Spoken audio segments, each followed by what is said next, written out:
My name is Eloise Doyle. I'm 32 years old. 3 days ago, waking up in a recovery room after surgery, I saw 14 missed calls on my phone. My two children, 7 and 5, had been left alone on a porch in the sweltering midday heat.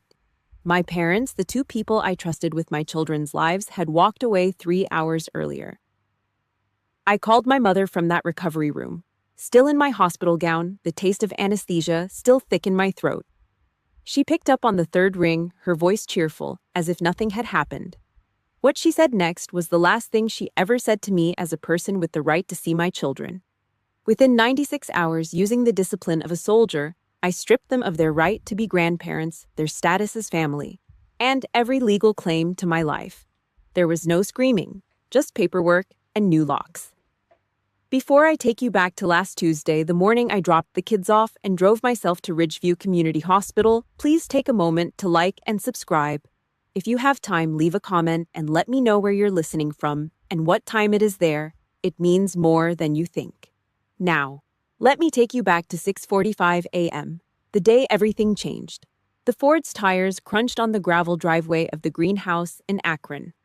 The Ohio humidity was already a thick, wet wool blanket at 6:45 in the morning. I sat in the driver's seat for 10 seconds, checking my watch. Habit. My back was straight, shoulders squared against the worn upholstery. Logistics officers don't slouch, not even when their insides feel like they're being held together by rusted baling wire. I stepped out the manila folder, heavy in my hand. It wasn't just a folder, it was a mission brief. Inside, I'd organized everything: meal schedules, allergy lists, Sophie's peanut thing, Oliver's eczema cream, and 3 backup emergency numbers. I walked up the porch steps. Ray was there, sitting in a peeling wicker chair, his face buried in the sports section. He didn't look up. He just let out a grunt as I stood over him. "Dad, everything is in here," I said, holding out the folder. He reached out without breaking eye contact with the Cleveland Browns' roster, his fingers fumbling for the paper. He gave a half-hearted nod, a gesture that cost him 0 effort. To him, I was just the daughter who always had it handled. The fixer. The one who didn't need help, so why bother paying attention? I watched him toss the folder onto the side table, right on top of an old beer coaster. He didn't even open it. I went inside to find my mother, Diane. The kitchen smelled like cheap coffee and burnt toast. She was standing at the counter, her smile bright and shallow like a puddle in a parking lot. Sophie, my 5-year-old, was a ghost, clinging to my leg with white-knuckled fingers. She knew. Kids always know when the air feels wrong. The phone on the laminate countertop buzzed. Sharp. Annoying. Diane's hand moved like a snake, flipping the phone face down before I could see the name on the screen. But I caught it. Amber. My sister. The golden child who lived 3 towns over and couldn't change a tire if her life depended on it. "Just junk mail, honey," Diane said. Her smile stretched too wide, the skin around her eyes tight and dishonest. "Don't you worry about a thing. We've got the kids. You go take care of your little procedure." Little procedure, she called it. I was having my gallbladder removed. They were cutting into me. I looked at the flipped phone, then at my mother. I didn't say anything. I couldn't. If I started talking, the major would disappear and the daughter would start screaming. I just kissed Sophie's head and walked out. By 8 a.m., I was at Ridgeview Community Hospital. The lobby was quiet, filled with the smell of floor wax and old magazines. I stood at the intake desk, my military ID and insurance card ready. The nurse, a woman with tired eyes and a name tag that said Holt, looked past me. "Is your husband or a family member parking the car?" she asked. "I came by myself," I said. My voice was dry. A desert floor. She paused, her pen hovering over the clipboard. There was a flicker of pity in her expression, and I hated it. I didn't need pity. I needed a surgeon. I signed the forms with a steady hand. No texts from Ray. No good luck from Diane. Not even a thumbs-up emoji from Amber. Just the cold, sterile hum of the fluorescent lights. They wheeled me back.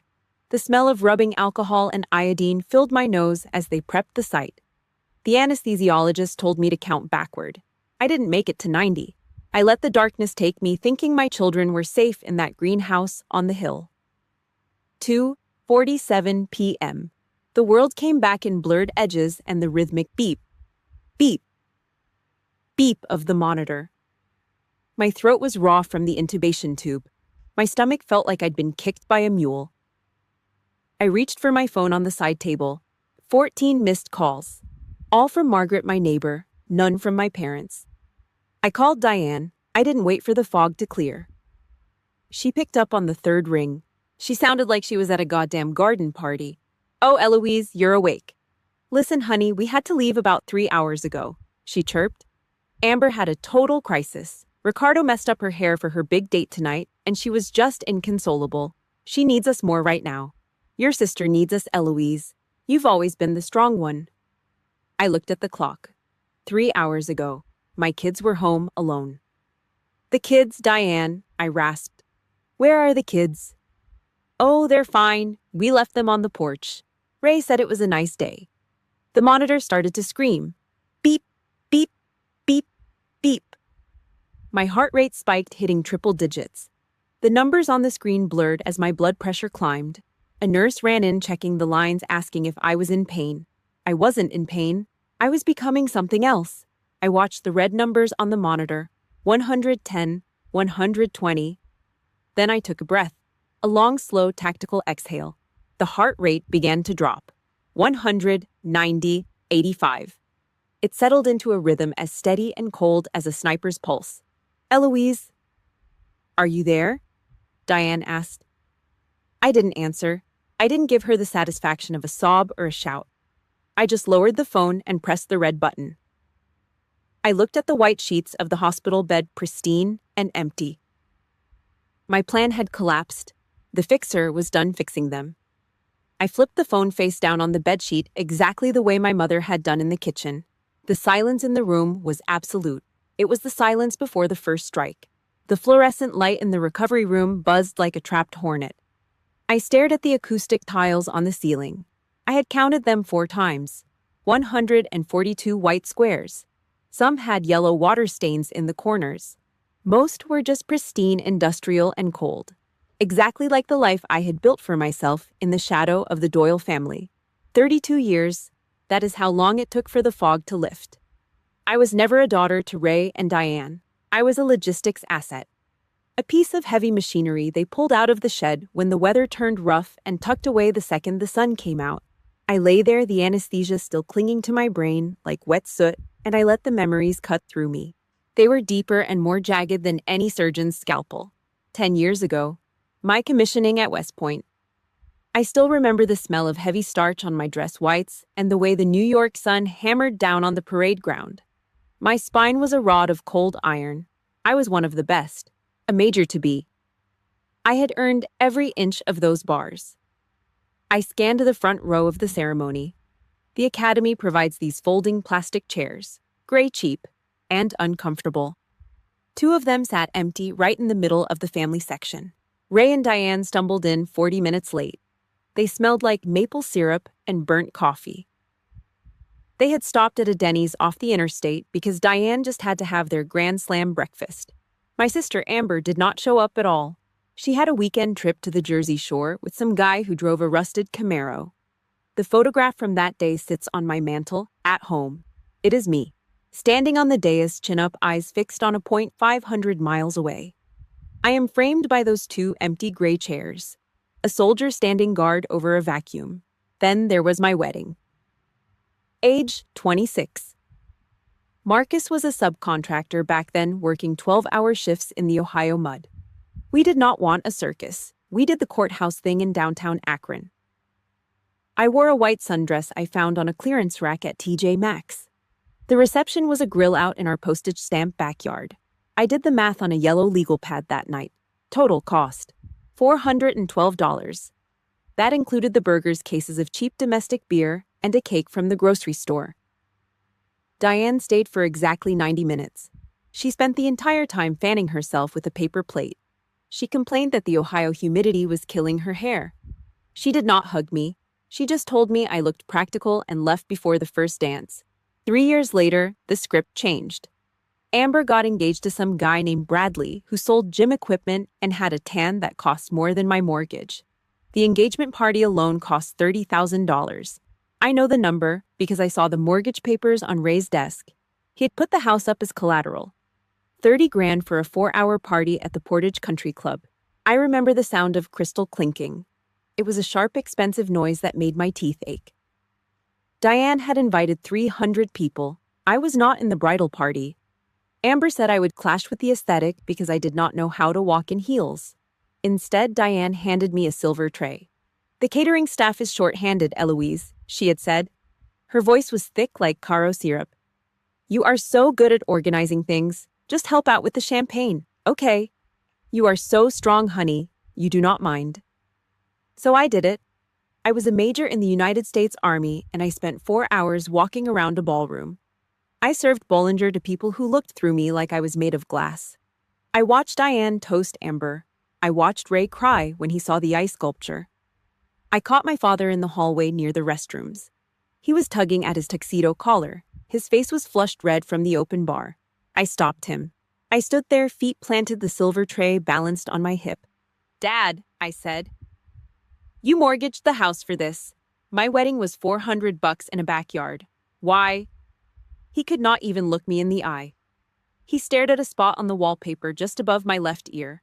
He let out a long, ragged sigh that smelled like expensive scotch and cowardice. "You are the steel soldier, Eloise," he muttered. "You are built for the hard stuff. You can take the heat. Your sister is fragile. She needs the beautiful things to keep her going. You do not need anyone. You are the fixer.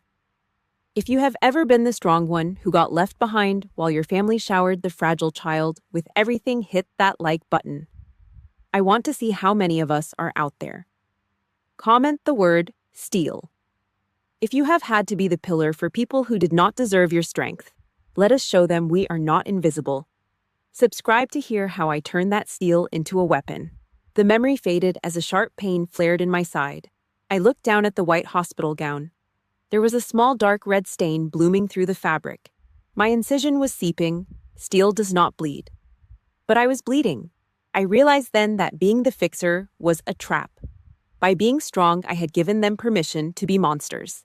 I had spent 32 years making their lives easy while they made mine a desert. I looked at the phone sitting face down on the bed. Diane's cheerful voice was still ringing in my ears. "Amber needs us more." They thought they knew me. They thought they could leave my children on a porch because I was strong enough to handle the fallout. They thought the steel soldier would just keep marching. They were wrong. Steel does not just bend, it breaks. And when it breaks, the edges are razor sharp. I reached for the call button on the side of the bed. My hand did not shake. I did not call my mother. I did not call my father. I called the nurse. "I need my discharge papers."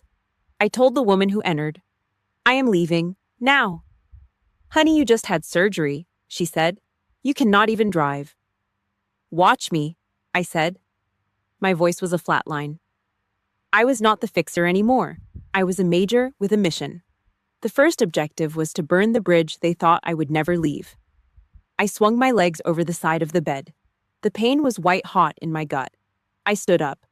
I did not lean on the table. I stood straight. I had 4 days to dismantle a lifetime of lies, and I was going to enjoy every second of it. The rubber soles of my boots squeaked on the linoleum floor of the Ridgeview lobby. It was 4 p.m. The sound was sharp like a bird trapped in a plastic box. Every step felt like a serrated blade was being drawn slowly across my lower abdomen. I didn't hunch. I didn't limp. I kept my chin up and my eyes locked on the sliding glass doors that led to the parking lot. Nurse Holt stood behind the intake desk. She held a clipboard with the Against Medical Advice form clipped to the front. She looked at me, her eyes tracking the gray tint of my skin and the way I held my breath to keep my insides from shifting. "You're not ready, Major," she said. It wasn't a suggestion. I didn't argue. I didn't have the air for it. I just reached out, took the pen, and signed the paper. The ink was black, permanent. I handed the clipboard back and turned toward the exit. "Wait," Holt called out. She pushed a wheelchair toward me. "The policy says I have to wheel you to the curb." I looked at the chair. It was a metal cage on wheels. If I sat in it, I was admitting I was broken. I was admitting I needed help that wasn't coming. I looked Holt in the eye. "I walked in," I said. My voice was a gravelly rasp. the remnants of the intubation tube still scratching my throat. I'm walking out. I turned my back on her and the chair. Each step was a tactical maneuver. Plant the heel, roll the foot, brace the core. I felt the sweat break out on my forehead, a cold, greasy film that smelled of anesthesia and hospital soap. I pushed through the doors. The Ohio heat hit me like a physical blow. It was 92 degrees, and the air was so thick you could chew it. The parking lot asphalt was soft under my boots, radiating a shimmering haze that made the cars look like they were melting. My Ford sat at the far end of the lot. It looked like a mile away. I kept moving. I reached the truck and pulled the handle. The metal was hot enough to sear skin. I climbed into the driver's seat. My abdominal muscles coiled like a spring under tension. I sat there for 5 minutes, the engine idling, the AC blowing hot air into my face. The seatbelt was the enemy. I pulled the strap across my lap. The pressure hit the incision site, and for a second, my vision went white at the edges. I didn't scream. I just bit my lip until I tasted salt and iron. I clicked the buckle. The drive was an hour of pure, unadulterated hell. Akron's surface streets are a mess of potholes and sudden stops. Every time I hit the brake, my body jerked forward against the belt. It felt like someone was trying to unbutton my skin with a claw hammer. I stared straight through the windshield, watching the lane markers. I didn't look at the passenger seat. I didn't think about how there should have been someone there to hold a water bottle for me. I didn't think about why I was doing this alone. I just drove. I turned into my driveway at 5:15 p.m. My house looked the same.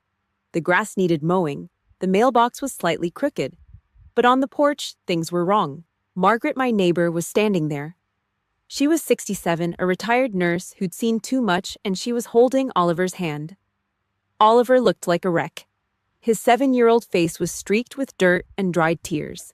His t-shirt had a massive smear of peanut butter down the front. Sophie was sitting on the top step, her knees pulled up to her chest, looking at her shoes. I turned off the engine. The silence in the cab was deafening. I took 3 slow breaths, unclipped the belt, and forced myself out of the car. I stood by the door, using the frame to keep my knees from buckling. "Eloise!" Margaret called out. Her voice was thin, trembling with a mix of relief and fury. "Thank God. I found them out here 2 hours ago. The door was locked. Your parents' car was gone." I didn't answer. I couldn't. I just watched my children. Oliver saw me and started to cry again, a quiet hiccuping sound that made the air in my lungs feel like lead. He didn't run to me. He stayed by Margaret as if he didn't know who was safe anymore. Sophie was the one who moved. She stood up and walked down the steps. She didn't run. She walked with a heaviness that no 5-year-old should have. She came to me and wrapped her arms around my thigh, burying her face in my jeans. I reached down and stroked her hair. It was matted and smelled of sweat and sun. "Where's Grandma Soph?" I asked. My voice didn't belong to me. Sophie looked up. Her eyes were red-rimmed, her little nose stuffed up. "She said Aunt Amber had a hair emergency," Sophie whispered. "She said Aunt Amber needed her more, because Aunt Amber is special." The words hit me harder than the surgery ever could. It was the Doyle mantra, the golden rule. Someone else always needed them more. Someone else was always more special. And my children, my babies, had just been taught they were second-class citizens in their own family. I looked at Margaret. She saw the change in my eyes. The fixer was gone. The mother was gone. There was only the major left. "Thank you, Margaret," I said. It was a dismissal. I ushered the kids inside. I didn't look back. I led them to the kitchen, got them glasses of water, and told them to go upstairs and wash their faces. I listened to their footsteps on the stairs. Then I walked to my small office nook off the living room. I sat down. The pain in my stomach was a distant secondary concern. I opened my laptop. The screen glowed in the darkening room. I didn't call Diane. I didn't text Ray. I didn't give them a chance to explain or apologize. I just opened a new document and typed 6 words at the top: Phase 1 Total Asset Denial. The hunt had officially begun. 9 o'clock on a Tuesday night. Akron was under a blanket of heavy, humid air that didn't move. The house was dead quiet. Not a single floorboard creaked. My children were upstairs, knocked out by the kind of deep sleep that only comes after a day of being terrified, and then fed a dinner of cold Fruit Loops cereal. The bowls were still sitting in the kitchen sink, the leftover milk turning a pale, sickly blue. I was a major in the United States Army, a logistics expert who handled millions of dollars in gear, and I couldn't even manage to cook a warm meal for my kids. My stomach felt like it was full of rusted fish hooks every time I moved, a constant reminder of the surgery Diane had called a little procedure. I sat at the kitchen table. I didn't turn on the overhead light. I didn't want to see the dust on the baseboards or the stack of unpaid bills on the counter. I just sat there in the dark, let the street lamp from the corner of the block cast long, jagged shadows across the laminate tabletop. Then I opened my laptop. The harsh blue light hit my face like a physical blow, hollowing out my cheeks and making my eyes look like two dark pits in the screen's reflection. I didn't go to Facebook. That was for old people and high school reunions. I went straight to Instagram. I typed in one name, Amber Doyle. In the Army, we have a term for what my parents did, a WOL, absent without official leave. If a soldier walks away from their post during a mission, they don't just get a slap on the wrist. They face a court-martial. They lose everything. My parents had been on guard duty. Their post was my front porch. Their mission was the safety of two children who shared their blood. And they had walked away. I started scrolling. My finger was steady on the trackpad, but my heart was doing a slow, heavy thud against my ribs. I found the first hit at the top of the feed, a mirror selfie. The timestamp was 10:48 a.m. In the photo, Amber was sitting in a high-end salon chair, her hair slicked back with some kind of expensive chemical treatment. Behind her stood a man with a sleeve of tattoos and a pair of silver shears, Ricardo.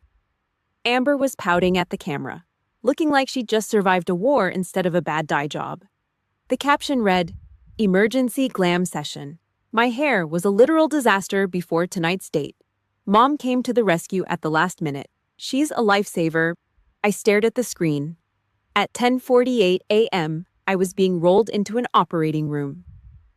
I was staring at the ceiling tiles, wondering if I'd wake up. I was trusting that my mother was at my house holding Sophie's hand. Instead, Diane was 3 towns over, probably holding Amber's designer purse and telling her she looked like a movie star. I scrolled down. The second hit was even worse. 1:30 p.m. This photo wasn't a selfie. It was a shot of a marble tabletop at a bistro I knew in the Heights.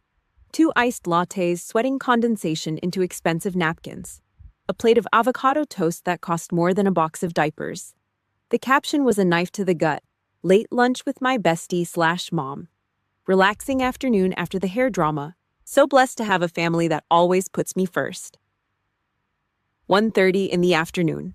That was the exact moment Oliver was pulling a kitchen chair over to the counter. That was when he was trying to open a jar of peanut butter because he was hungry and Sophie was crying. That was when they were alone on a porch in 90-degree heat because Grandma and Grandpa decided a latte with Amber was more important than their lives. A cold, hard anger started to settle in my chest. It wasn't the kind of anger that makes you want to scream. It was the kind that makes you want to calculate. It was the cold anger of a person who has spent a decade planning troop movements and supply chains. I didn't shed a tear. Tears are for people who still have hope. I had data. I hit the print button. The machine in the corner of the kitchen groaned to life. I watched the pages slide out one by one. The smell of hot ink and ozone filled the room. The photos were grainy and black and white, but the timestamps were clear as a bell. These weren't just pictures. They were the smoking gun. I reached across the table and pulled the manila folder toward me. This morning, it had been full of love. It had been full of instructions on how to take care of my children. I opened it and looked at the meal schedules I'd written out. I looked at the emergency contact list. I took the whole stack of papers and ripped them in half. Then I ripped them again. I stood up, walked to the trash can under the sink, and dumped the remnants of my trust into the bin. I walked back to the table and sat down. I put the 2 Instagram photos inside the empty folder. Then I reached for a red ballpoint pen. I didn't write a letter. I didn't write a plea. I wrote a checklist. I pressed the pen hard into the paper, the red ink carving out the words like a brand. 1. Change all exterior house locks and garage codes. 2. Remove Diane and Ray Doyle from school and daycare emergency pickup lists. 3.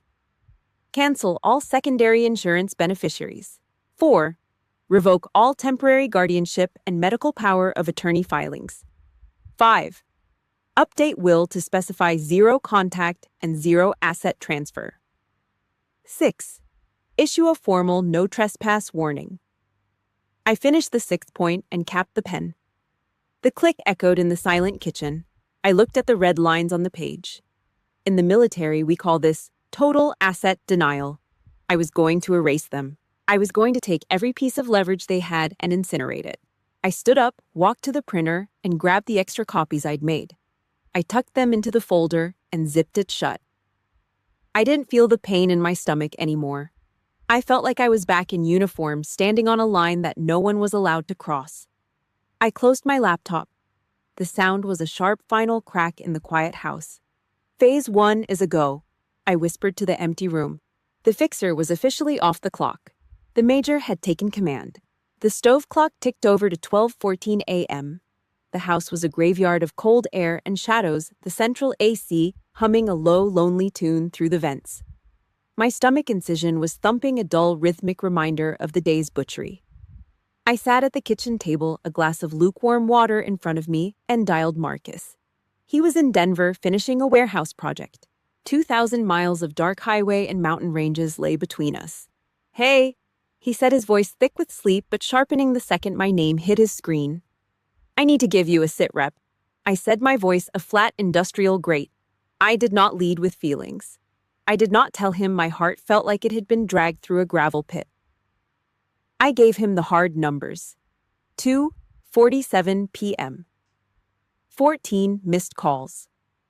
The porch, the peanut butter smeared on Oliver's shirt.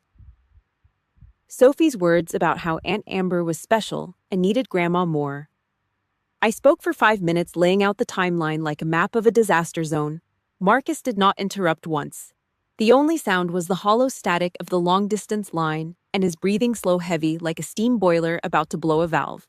"I am booking the first bird out of DIA tomorrow morning," he said, his voice low and vibrating with a fury that did not need to shout. "I will be there by noon." "Negative," I said, leaning back until my spine hit the hard wood of the chair. "Stay there. Finish the contract. We need the check, and I do not want you losing a week of pay because they are incompetent. I have it handled. Eloise, they left our children on a porch in 90-degree heat while you were under the knife," he rasped. "I know. And I am handling it.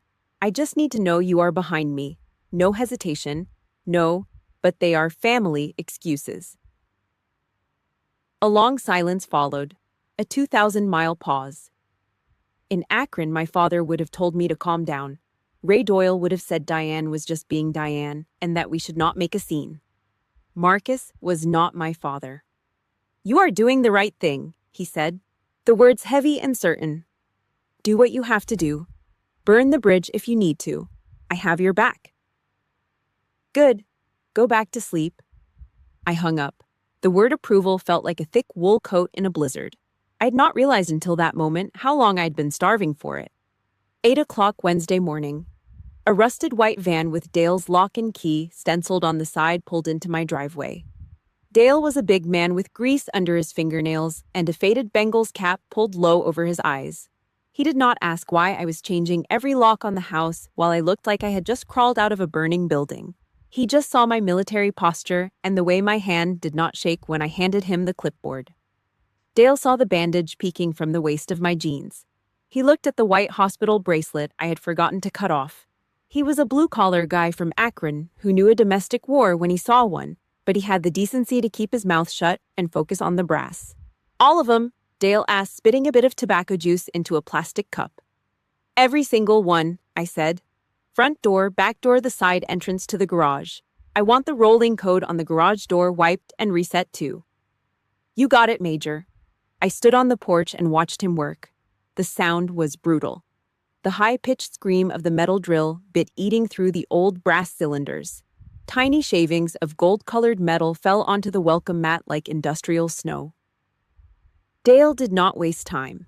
He ripped out the guts of the house's security, the very guts my parents had used to walk in and out like they owned the place. Every time a new bolt clicked into place, I felt a knot in my chest loosen. It was the sound of a border being established. "Here is your new set," Dale said 2 hours later. He handed me 3 silver keys on a heavy ring. "Codes are reset. Only these 3 will work now. Anyone tries the old ones, they are just going to spin in the cylinder." "Thank you, Dale." I walked to the big plastic trash can at the end of the driveway. I took the old set of keys, the ones Diane and Ray had carried for 5 years, and I dropped them in. They hit the bottom with a hollow, pathetic sound. Junk. I walked back inside and the house felt different. It felt like a fortress. The red light on the kitchen landline was blinking. One message. I hit the button. "Eloise, honey, it is Mom." Diane's voice chirped through the speaker. It was that high-pitched sing-song tone she used when she was about to ask for a favor or cover up a mess. "Listen, I felt so bad about that tiny little hiccup yesterday. Amber was just such a mess, you know how she gets. Anyway, I'm making a big pot of that chicken soup you like. I will be over this afternoon to drop it off. I will just let myself in. See you soon, sweetie." Tiny little hiccup? Leaving 2 children to bake on a porch while their mother was under a surgical knife was a hiccup. I stared at the machine. I did not feel the urge to call her and scream. I did not want to explain why a hiccup was actually a betrayal that deserved a firing squad. I just looked at the delete button. I pressed it. "Message deleted," the machine's robotic voice said. I looked at the silver key sitting on the counter. The physical barrier was up. The Doyles were officially on the outside looking in. But the locks were just the beginning. The house was safe, but the rest of my life was still crawling with their influence. My parents were not just visitors, they were woven into the very fabric of my children's daily existence, and I had to rip those threads out one by one without hesitation. I reached for my car keys nearby. My stomach screamed in protest as I moved the internal stitches tugging at my skin, but I ignored the pain. I had a local elementary school to visit, and a secretary named Mrs. Holt was waiting for my signature. Phase 1. Objective. 1 complete. I was taking my life back, piece by agonizing piece, and the fire in my gut was stronger than any surgical wound. I walked out to the Ford, shifted into gear, and left the driveway behind. Objective 2 was already in my sights. Thursday morning, 9 a.m. The Ohio sun was already a cruel white eye in a cloudless sky, baking the asphalt of the Ridgeview Elementary parking lot until the air smelled like hot tar and old rubber. I sat in my Ford, my knuckles white as I gripped the steering wheel. Every breath felt like a tug of war with the stitches in my side, a dull, grinding reminder of the surgery I'd survived just 48 hours ago. I didn't have time for a recovery bed. I was in a race against the Doyle family's sense of entitlement, and the clock was ticking. I stepped out of the truck. My spine felt like a rusted rebar rod, stiff and unforgiving. I adjusted my coat, pulling it tight to hide the slight hunch in my posture. I wouldn't give anyone the satisfaction of seeing the pain. I walked toward the school's main entrance, my boots hitting the sidewalk with the rhythmic, heavy thud of a soldier on a forced march. The security scanner at the door gave a sharp, clinical beep as it read my ID. It was a sound I'd heard 1,000 times dropping off Oliver and Sophie, but today it sounded like the start of a countdown. I pushed through the heavy glass doors. The air inside the hallway was cooler, smelling of floor wax, industrial-grade lemon cleaner, and fresh toner. The front office was a quiet hive of activity. Mrs. Holt, a woman with iron gray hair and glasses that sat perpetually on the tip of her nose, looked up from her computer. She knew me. Everyone at Ridgeview knew the major. I was the mom who never missed a deadline, the one whose paperwork was always in a neat stack, whose kids were never late. "Good morning, Major Doyle," she said, her voice echoing in the sterile room. She glanced at my face, likely seeing the gray tint under my eyes. "You don't look so hot. Flu going around." "Just a long week, Mrs. Holt," I said, my voice flat, professional, and dry as a desert bone. "I need to update some files, the release authorization and emergency contact lists for Oliver and Sophie." She didn't ask questions. That's the thing about a reputation for precision. People assume you have a good reason for everything. She reached into a drawer, pulled out a thick blue folder, and slid 2 forms across the laminate counter. The paper felt crisp, new, and dangerous. "Here you go," she said, handing me a black ballpoint pen. I didn't hesitate.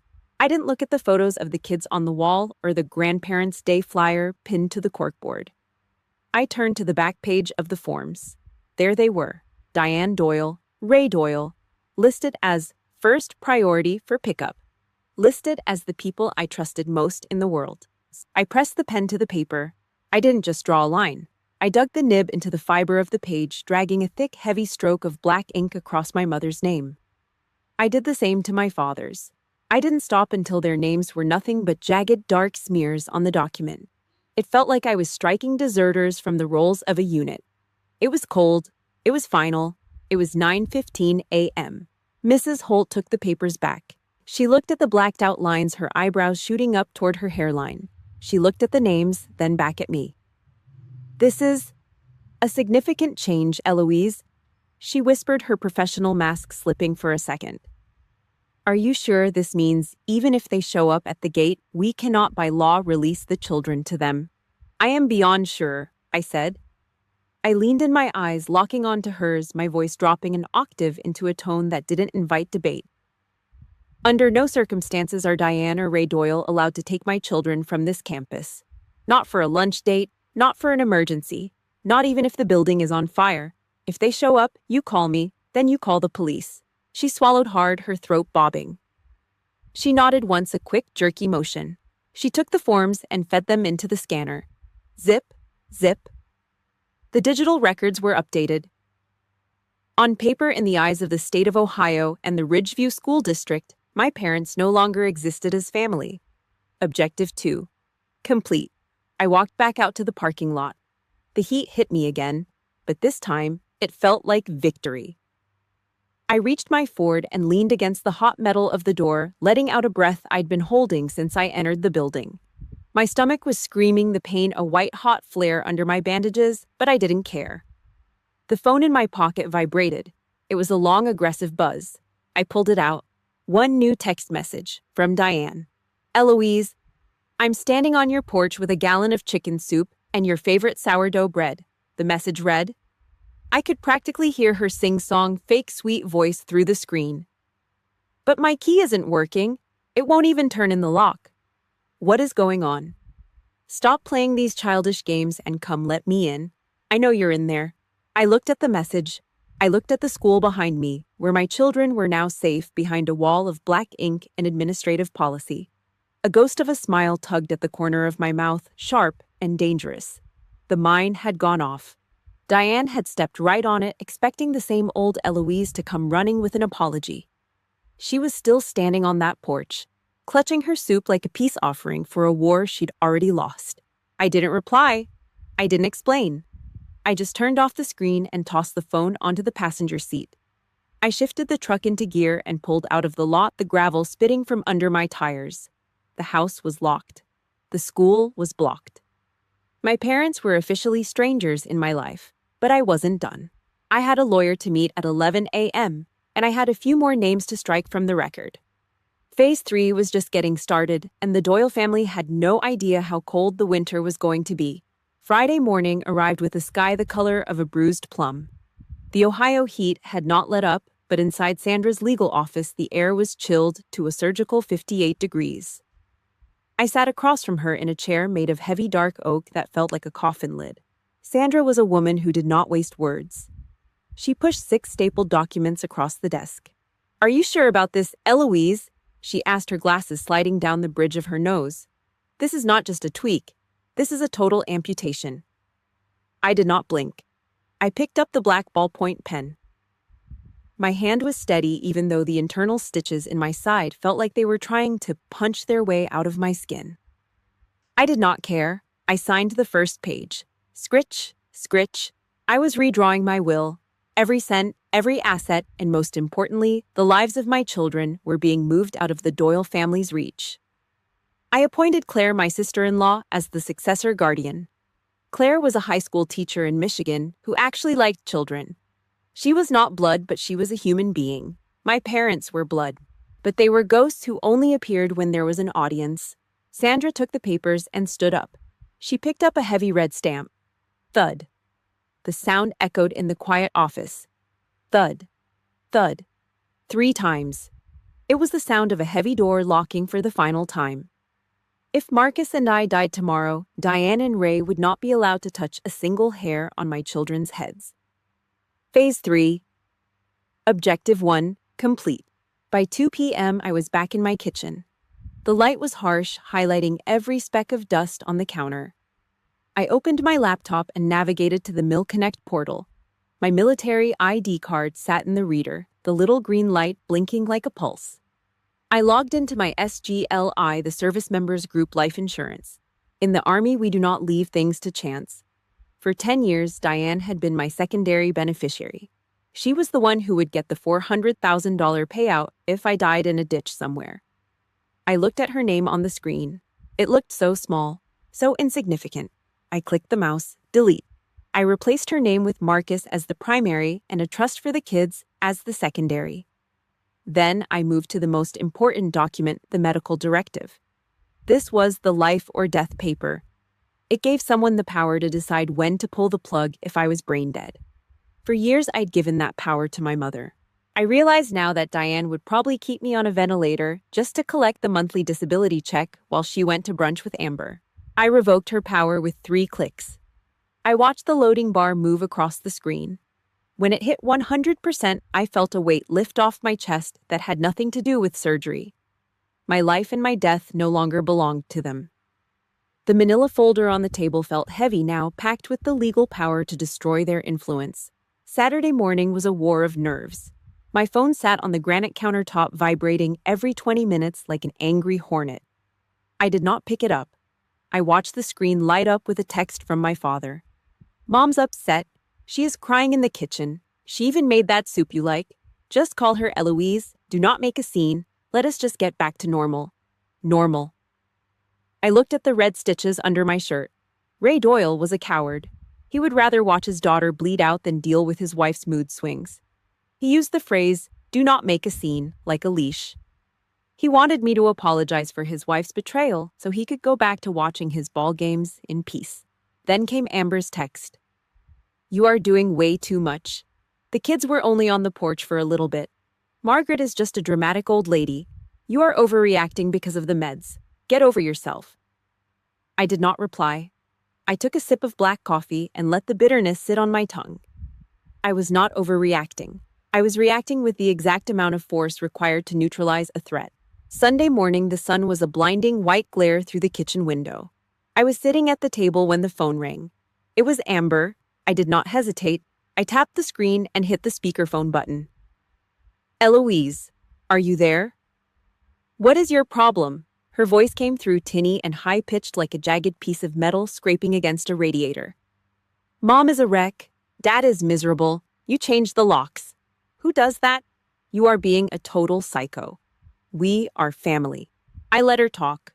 I let her tire herself out. I looked at the black coffee in my mug, my face reflected in the dark liquid. When she finally stopped to breathe, I leaned toward the phone. "I am protecting my children, Amber," I said.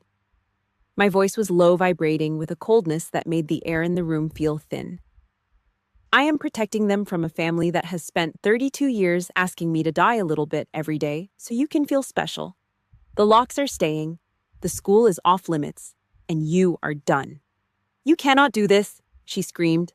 "I already did," I said. I reached out and pressed the red button. The silence that followed was absolute. It was the silence of a bridge collapsing in the middle of the night. The Doyle family was on the other side, and there was no way back. I looked at the manila folder. It was time for the final encounter. I picked it up and walked toward the door. The Sunday dinner was about to begin, but I was not bringing a side dish. I was bringing the end of the world. The Sunday evening air in Akron was a stagnant, heavy weight that sat on your chest and refused to move. The sky was the color of a dirty nickel, and the breeze smelled of wet asphalt and cut grass.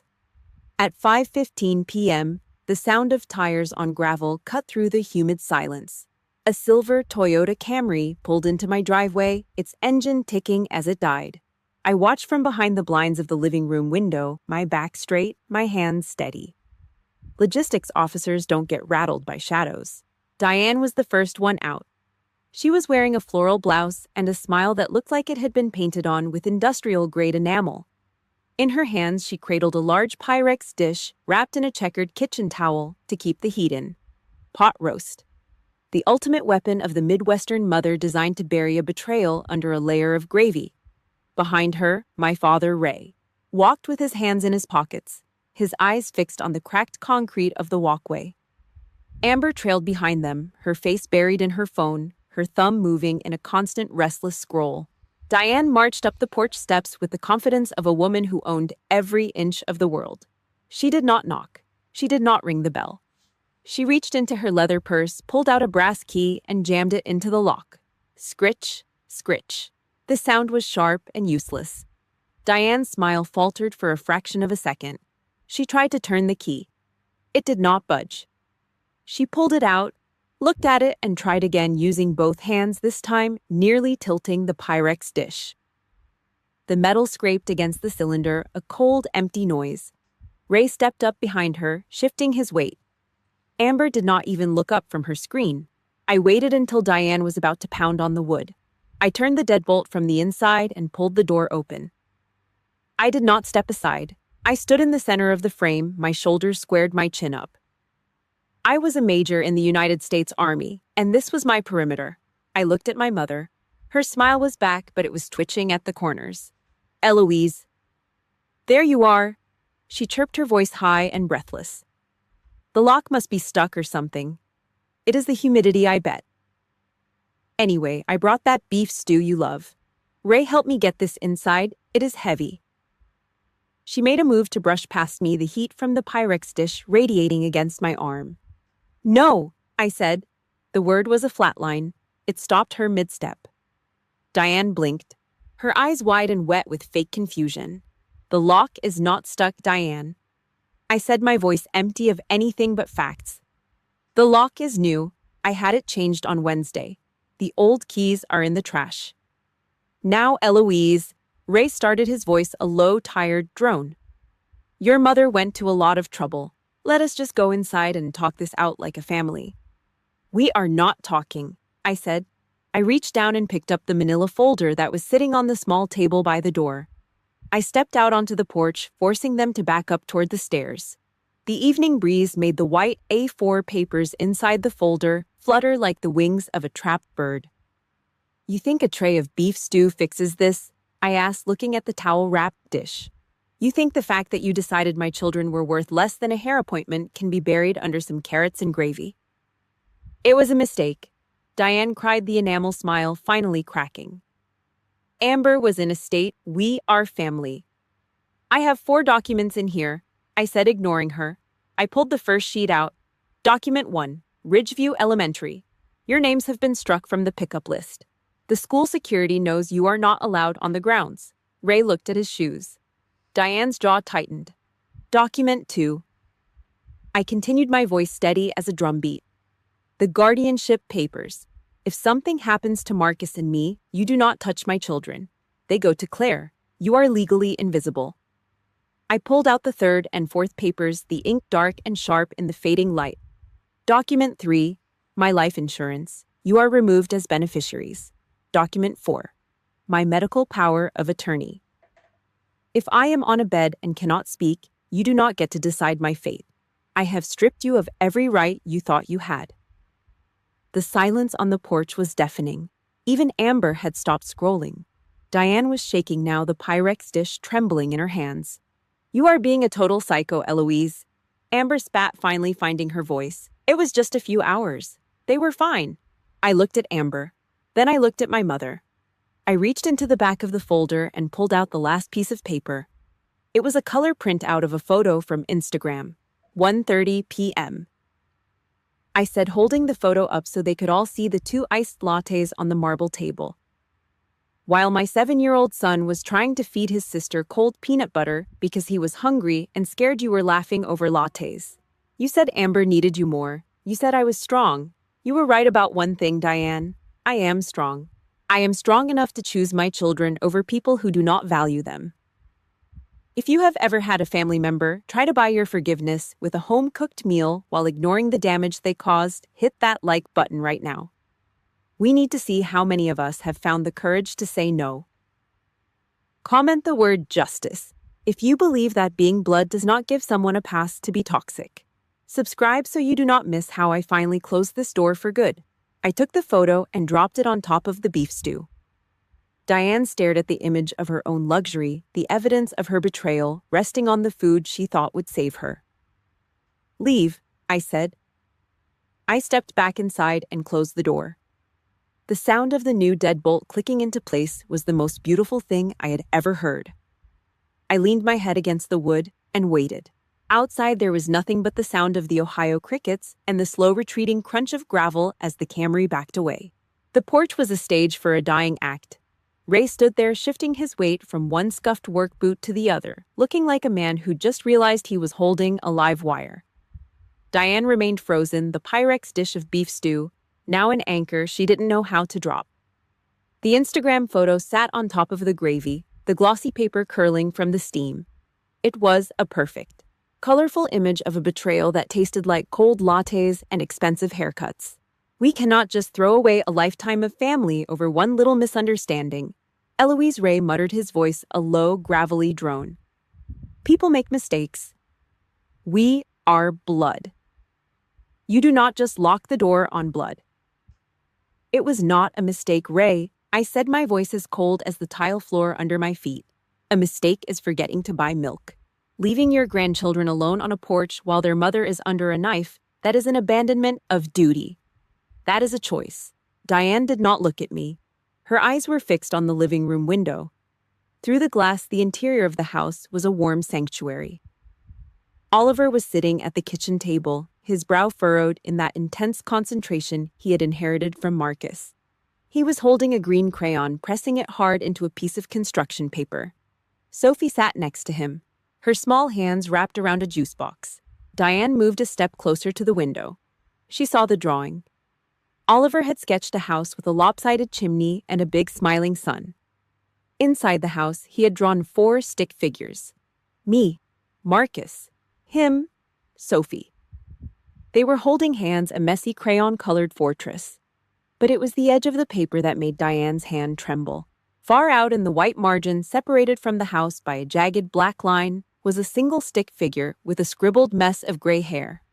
Beneath it, in big, shaky 7-year-old block letters, Oliver had written one word, Grandma. He had not just forgotten her. He had drawn her out. He had moved her into the cold, empty space outside the border of his life. The mask Diane had worn for 30 years finally disintegrated.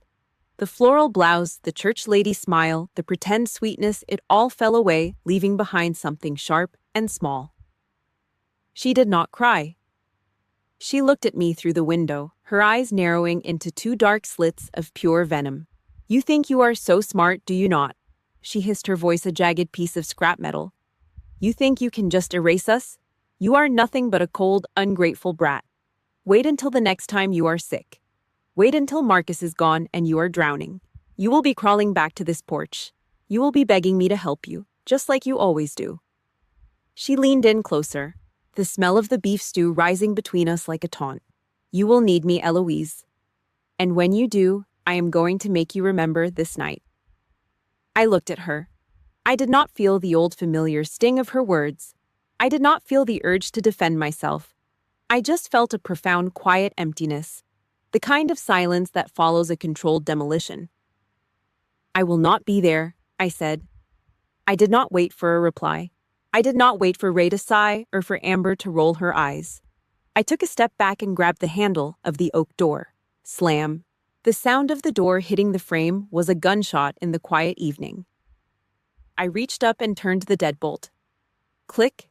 The mechanical end of a 32-year war. I leaned my back against the wood and let out a breath that had been trapped in my lungs for a decade.